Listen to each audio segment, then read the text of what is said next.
აბსოლუტურად ყველა ადამიანს აქვს უფლება იყოს უზრუნველყოფილი ეფექტური დაცვით. და ეფექტური დაცვის უზრუნველყოფა შეუძლია მხოლოდ და მხოლოდ პროფესიონალ ადვოკატს.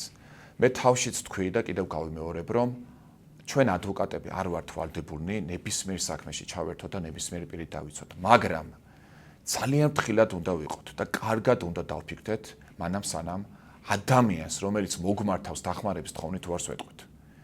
კარგად უნდა დავფიქრდეთ, იქნებ ეს ადამიანი უდანაშაულო, იქნებ ეს ადამიანი იჩაგრება, იქნებ ბრალდება, მის მიმართ წაყენებული ბრალდება არის ზედმეტად მძიმე, იმასთან შედარებით, თუ რა დანაშაული ჩაიდინა მან და მხოლოდ ამის შემდეგ უნდა მივიღოთ გადაწყვეტილება. მე როდესაც ამ კითხვას მისვამენ, მახსენდება ერთ-ერთი შემთხვევა, რომელიც მოხდა ამერიკის შეერთებულ შტატებში 1980-იან წლებში. ადვოკატი იყო, რომელიც იცავდა პირს, რომელსაც ბრალად ედებოდა არასრულწლოვანი გოგონას გაუპატიურება და განზრახ მკვლელობა. ამ ადვოკატსაც სჯეროდა, რომ მის დაცვისკეშხობს ეს დანაშაული ჩადენილი ჰქონდა. დარწმუნებული იყო ამაში და მიუხედავად იმისა, რომ შეეძლო მოეპოვებინა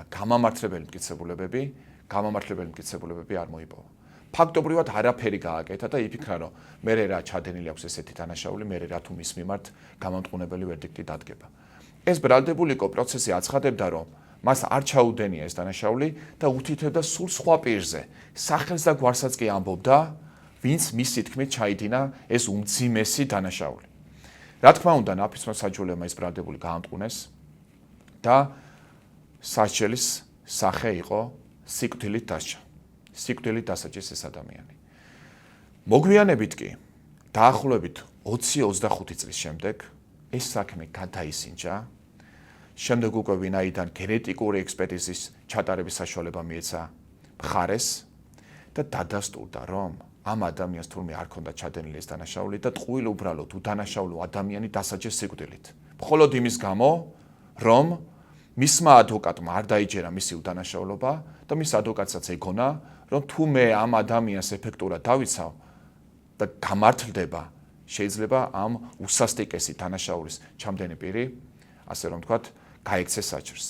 და სწორედ ამ ადვოკატის არაეფექტური დაცვის შედეგად მივიღეთ შემდეგი მოცემულობა, რომ პირველი ტრაგედია, რომ დაისაჯა უდანაშაულო ადამიანი, რომელსაც დანაშაული არ ქონდა ჩადენილი და მეორე ის პირი, რომელზეც ბრალდებული მიუთითებდა, რომ მან ჩაიდინა სინამდვილეში დანაშაული, შემდეგ 5-6 წლის შემდეგ ჩადის მსგავსი ტიპის დანაშაულს და კიდევ სხვა ახალგაზრდა გოგოს აუპატიურებს და კლავს.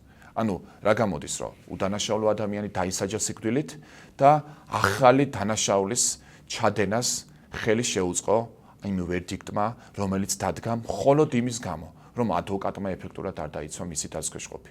ამიტომ რა არის მთავარი პრინციპი?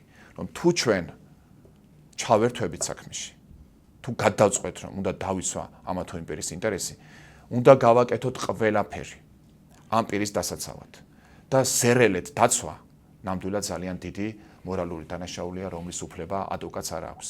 შეიძლება შენ ადამიანი ისე დაიცვა, რომ იურიდიულად ვერავინ ვერ მოგედაოს, რომ რამე კარგად ვერ გააკეთე, ეთიკურად ვერავინ ვერ მოგედაოს ამასთან დაკავშირებით, მაგრამ ეს არ არის საკმარისი. ადვოკატს მაშინ, როდესაც იცავ ადამიანს, ბევრად უფრო მეტი სჭირდება და სწორედ ასეთ შემთხვევაში ჩვენ ავაშენებთ სამართლებრივად ძლიერ სახელმწიფოს და ასეთ შემთხვევაში მივაღწევთ იმას, რომ ადამიანის უფლებები ამ ქვეყანაში იყოს დაცული.